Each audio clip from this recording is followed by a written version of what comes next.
कहते हैं कि उनको राफजी क्यों नहीं कहते, यानी इब्नुल जौज़ी को राफजी क्यों नहीं कहते? ठीक है, तो इब्न जौज़ी ने जो कुछ बातें लिखी हैं हज़रत माविया के बारे में भी उस किताब में और यजीद के बारे में भी, उसके बाद उनको राफजी क्यों नहीं कहते हैं?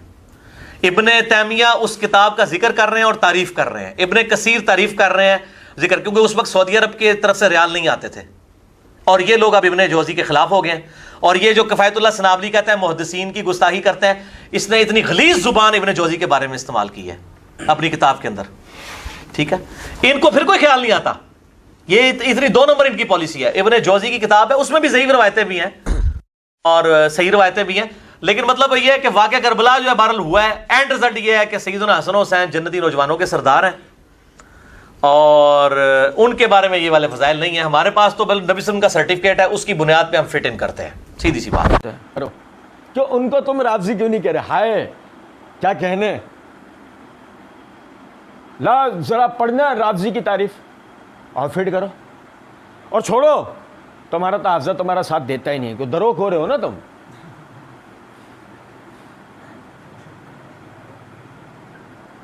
किताब साबित है इब्नुल जौज़ी से? नहीं, तो उन्हें क्यों राफजी कहे? तुझे बोलेंगे ना, जब इब्नुल जौज़ी रहमतुल्लाह अलैह से किताब ही साबित नहीं हो रही, उन्हें राफजी क्यों कहें? और फिर सुनो जरा बात को, ये देखना जरा, ये मेरात में सीरा अलामिन नुबला है, इसकी जिल्द नंबर 6 का सफ़ा नंबर 218 पे इमाम ज़हाबी रहमतुल्लाह अलैह कहते हैं, फमन वन तरक्का इला शेखैन बिज़म्मिन फहुवा राफज़ियुन खबीस।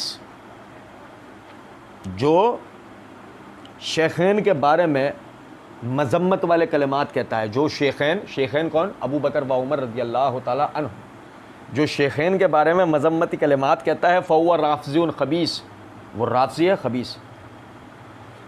तो अगर इब्नुल जौज़ी रहमतुल्लाह अलैह ने अर्रद्दु अलल मुतासिबुल अनीद के अंदर, अगरचे वो किताब उनसे साबित हो जाए, तो वो किताब यानी उसमें उन्होंने वो अबू बकर उमर रज़ियल्लाहु अन्हु की कोई मजम्मत की है? अगर नहीं की तो हम उन्हें राफजी क्यों बोलेंगे? लेकिन तुमने तो कर रखी है, तुम्हारी तो करेंगे, तुम्हें तो बोलेंगे। ये देखें ज़रा बात को, ये मेरे हाथ में हदीस सारी है, हाफिज़ इब्न हजर रहमतुल्लाह अलैह का जो है फतहुल बारी पर मुकदमा, इसके सफ़ा नंबर 437 के ऊपर कहते हैं वो,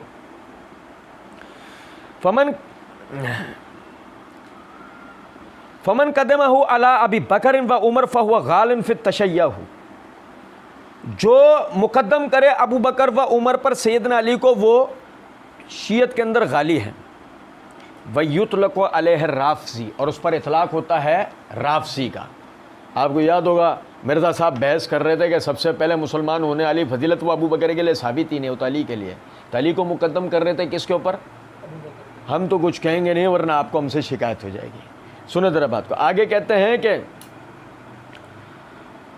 वो इब्न तैमिया उस किताब का जिक्र कर रहे हैं और तारीफ़ कर रहे हैं, इब्न कसीर तारीफ़ कर रहे हैं जिक्र, क्योंकि उस वक्त सऊदी अरब की तरफ से रियाल नहीं आते थे, उस वक्त सऊदी अरब की तरफ से रियाल नहीं आता था। हाँ, हम कहते हैं लाओ लाओ जल्दी लाओ, पानी लाओ, डालो इन पर, डालो डालो जल्दी से।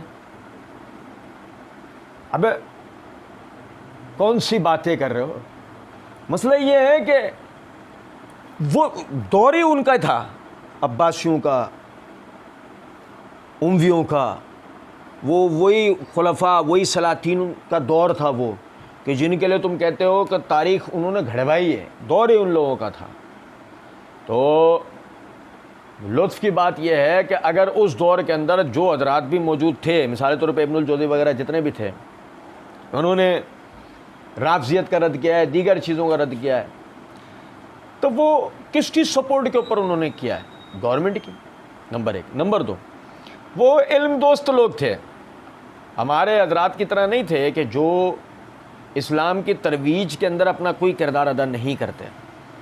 अच्छा, फिर थोड़ी देर के लिए हम तसव्वुर कर लेते हैं, उस वक्त सऊदी अरब से रियाल नहीं आते थे और ये लोग अब इब्नुल जौज़ी के ख़िलाफ़ हो गए। क्या मतलब? अब रियाल, मिर्ज़ा जी से कोई ऐसी पूछे, मिर्ज़ा जी ये हम थोड़ी देर के लिए तस्लीम कर लेते हैं, अभी हम आपको भी ज़रा आपके आईने में देखेंगे। कहते हैं, और ये जो किफ़ायतुल्लाह सनाबली कहता है मुहद्दिसीन की गुस्ताखी करता है, इसने इतनी गलीज़ ज़बान इब्नुल जौज़ी के बारे में इस्तेमाल की अपनी किताब के अंदर, ठीक है, उनको फिर कोई ख्याल नहीं आता। मैं बताऊँ आप, ए शकीला, ए बात सुन, इधर आ, तुझे पता है कल रात को जमीला के घर में लड़ाई हुई है? बहुत चीख पुकार हुई, बहुत चीख पुकार हुई। जमीला को उसके शौहर ने फारिग कर दिया। हाँ? क्या कह रही हो बीबी? हाँ, जमीला को उसके शौहर ने फारिग कर दिया। ओ आधे मोहल्ले के अंदर उड़ गई, वो जमीला फारिग हो गई, जमीला फारिग हो गई, जमीला को तलाक हो गई, जमीला को तलाक हो गई। सुनो जरा बात, सब पहुंचे जमीला के घर। उसी तरीके से घर का माहौल होता है, वही माहौल था। क्या हुआ, क्यों आए सब? तो कहने लगे हमें पता लगा तुझे तलाक हो गई, तो बहन हम तेरे दिफा के अंदर आए थे। क्या हो गया? किसने कहा तुम्हें? शकीला ने कहा। शकीला ने कहा? हाँ, वही कह रही थी बहुत झगड़ा हुआ, फारिग कर दिया उसको उसके शौहर ने। सुनो जरा बात,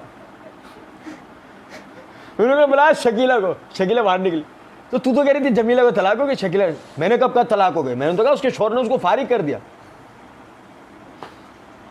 तू तलाक समझी है। सुनो जरा बात, मिर्जा जी ने शकीला है,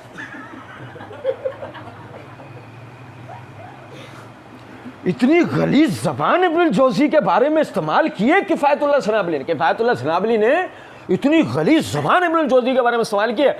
और मिर्जा जी के मुकल्लिदीन मोहल्लेदार अब भागते हुए कहा जाएंगे किफ़ायतुल्लाह सनाबली ने गलीज जबान इस्तेमाल की। किफ़ायतुल्लाह, हराम है किसी के ऊपर किफ़ायतुल्लाह सनाबली की किताब खोल के देगा, पूछ ले भाई इब्नुल जौज़ी के लिए कोई ऐसे अल्फाज में गलीज ज़बान इस्तेमाल की। अच्छा, उनको फिर कोई ख्याल नहीं आता, ये इनकी 2 नंबर पॉलिसी है। अच्छा भैया, इनकी 2 नंबर पॉलिसी है, और ये हमारे चोचो मिर्ज़ा, ये तो 1 नंबर है, हैं चाइना का माल। सुनो जरा बात, मिर्ज़ा जी ने पार्ट 1 के अंदर कहा ये अबू दाऊद की आदत है, इमाम अबू दाऊद की ये आदत है, वो फुला फुला मर्द करके ना नाम छुपा लेते होते हैं, तो उनका मामला अल्लाह के सुपुर्द, हमें तो पता गलती है। अबू दाऊद में है एक मर्द ने कहा कि तुम हसन की मुसीबत मौत को मुसीबत समझते हो, ये अबू दाऊद की आदत है, वो फुला फुला मर्द करके ना नाम छुपा लेते होते हैं। तो उनका मामला अल्लाह के सुपुर्द, हम तो मतलब गलती है। मिर्ज़ा जी कह रहे हैं कि इमाम अबू दाऊद रिवायात में से अपनी तरफ से लोगों के नाम छुपा लेते हैं, तो उनका मामला अल्लाह के सुपुर्द है, हमें तो पता ही है गलत। कोई पूछे जब इमाम अबू दाऊद पे इतना बड़ा इल्ज़ाम लगा रहे थे उस वक्त शर्म आई थी? नहीं आई थी ना। अब कम से कम हमें वो इबारत तो दिखा देते कि जो गलीज ज़बान इब्नुल जौज़ी के लिए किफ़ायतुल्लाह सनाबली ने इस्तेमाल, गलीज ज़बान। लेकिन शकीला, समझ गए ना आप लोग शकीला को? बहरहाल तो कहते हैं कि सुनो जरा बात को, अब क्या होने जा रहा है, अब जरा देखना अब क्या होने जा रहा है। अब मिर्ज़ा जी का नशा टूट रहा है, अब मिर्ज़ा जी का नशा टूटने वाला है। देखो ये टूटा। कहते हैं इब्नुल जौज़ी की किताब, उसमें भी ज़ईफ़ रिवायतें भी और सही रिवायतें भी। चल मेरा ख़त्म, दी एंड। हम किफ़ायतुल्लाह, हम जो ना वो फ़ौरन अली उल हसन नकवी की तरफ देखेंगे। क्या कहते हो, मज़ा आया? तारीख़ दमिश्क, उसकी सनदें परखने की ज़रूरत है। तारीख़ुल खुलफ़ा सयूती की उसकी सनदें परखने की ज़रूरत है। और रहस है कि इब्नुल जौज़ी से अगर किताब यजीद की मज़म्मत में साबित हो जाती, अगर साबित हो जाती, तो मिर्ज़ा जी ने आगे क्या कहा, उसमें भी ज़ईफ़ रिवायतें मौजूद हैं। हम कहते हैं हमारी पप्पियाँ वापस दे दो। हाँ, क्या आदमी हो तुम यार? ऐसे पूछा मुस्तनद किताब बताओ, हम इतना सुनते रह गए, तो मुस्तनद किताब बताओगे? कहाँ लाके तुमने गिटार का तार तोड़ दिया कि तुम तो वही कह रहे हो कि इसमें भी ज़ईफ़ रिवायत है। अब बचा क्या? सभी वाक़या करबला पे, इसका मतलब कोई मुस्तनद किताब तुम खुद बता रहे हो कि नहीं? हाँ, तुम ऐसे नहीं बोल रहे एक जुमले के अंदर कि कोई मुस्तनद किताब नहीं है। लेकिन अगर तुम्हें पता है, तुम ऐसा बोल देते ना एक जुमले में कि वाक़या करबला के ये जो गढ़ी हुई कहानियाँ जो ये लोग सुनाते हैं, तुम अगर एक जुमले में यूँ कह देते हैं कि वाक़या करबला पर इस हवाले से कोई मुस्तनद किताब नहीं है, तो फिर तो कोई भी तुमसे बोलता है कि अच्छा फिर तुम ये जो कातिलीन हुसैन बता रहे हो, शिमर को, उबैदुल्लाह बिन ज़ियाद को, यजीद को, या दीगर जिनको भी तुम बता रहे हो, ये कातिलीन हुसैन बता रहे हो तुम लोग को, तो इनका कातिल ने हुसैन होना साबित है। मैं तो तुम्हारी दाल सारी जल जानी थी, काली होना तो दूर की बात। कहते हैं लेकिन मतलब ये है कि वाक़या करबला बहरहाल हुआ है, लेकिन मतलब ये है कि वाक़या करबला बहरहाल हुआ। अब पूछोगे हम क्या कह रहे थे? अब मिर्ज़ा जी हम क्या कह रहे थे? तुमने फेंकी रस्सियाँ दिखाए क्या? हमें तो रस्सियाँ ही दिख रही थी, हमने शुरू में बता दिया रस्सियाँ, तुमने कहा देखो इसको कह रहा रस्सियाँ। यही तो हमने कहा था कि वाक़या करबला तो बहरहाल हुआ है, मगर उन तफसीलात के साथ नहीं हुआ जो तफसीलात मिर्ज़ा जी और मिर्ज़ा जी के आबा अजदाद घड़ के सुनाते हैं। और आगे सुने, कहते हैं एंड रिजल्ट ये है कि सैयदना हसन हुसैन जन्नती नौजवानों के सरदार है और उनके बारे में ये वाले फ़ज़ाइल नहीं है। हमारे पास तो नबी सल्लल्लाहु अलैहि वसल्लम का सर्टिफिकेट है, उसकी बुनियाद पर हम फिट इन करते हैं। सीधी सी बात है, हमारे पास तो सर्टिफिकेट है नबी सल्लल्लाहु अलैहि वसल्लम का। अब पहले तो कोई पूछे एंड रिजल्ट में सैयदना हसन हुसैन जन्नती नौजवानों के सरदार है, इसका इनकारी कौन है? ये सवाल में किसी ने पूछा था तुमसे? नहीं। फिर क्यों नहीं इसका इनकारी है? किसी ने कोई तुमसे बात भी की थी? नहीं। तुमसे तो पूछा गया था वाक़या करबला में मुस्तनद किताब बताओ, वो बताई नहीं। तो तुमने आखिर में एंड रिजल्ट निकाल के दिखाया कि कोई है ही नहीं। अब तुमने ये नहीं निकाली ताकि हो मैं उस कवर के अंदर रहूँ कि देखो मुहिब्बे अहले बैत है।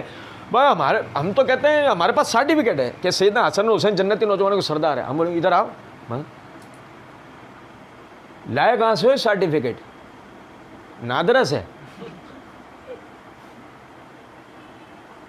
लाए कहाँ से हुए सर्टिफिकेट? बल लाए तो बुखारी मुस्लिम से हो ना। जन्नती नौजवानों के सरदार वाली रिवायत कहाँ है? लाए तो अहले सुन्नत की किताबों से ही हो ना, लाए तो हमारी किताबों से ही हो ना। और भाई मेरे प्यारे, तो तुम्हारे पास नहीं था सर्टिफिकेट, किसके पास था? अल्हम्दुलिल्लाह कि हसन और हुसैन जन्नती नौजवानों के सरदार है, ये सर्टिफिकेट हमारे पास था। तुमने तो फ़ोटो कॉपी चुराई है, तुमने तो सर्टिफिकेट की फ़ोटो का भी चुराई है और ख़ुद मेडल लेना चाह रहे हो कि हम भी पढ़े लिखे हैं। तुमने पढ़े लिखों का सर्टिफिकेट चुरा के अपने आप को भी पढ़ा लिखा साबित करने की कोशिश की है, लेकिन एंड रिज़ल्ट हम बताते हैं जो आप कर चुके हैं, और वो ये हम अली के शिया हैं। Political team. अल्लाह सब भाइयों को मिर्ज़ा इंजीनियर का हकीकी चेहरा समझने की तौफीक अता फरमाए। वमा अलैना इल्लल बलाग।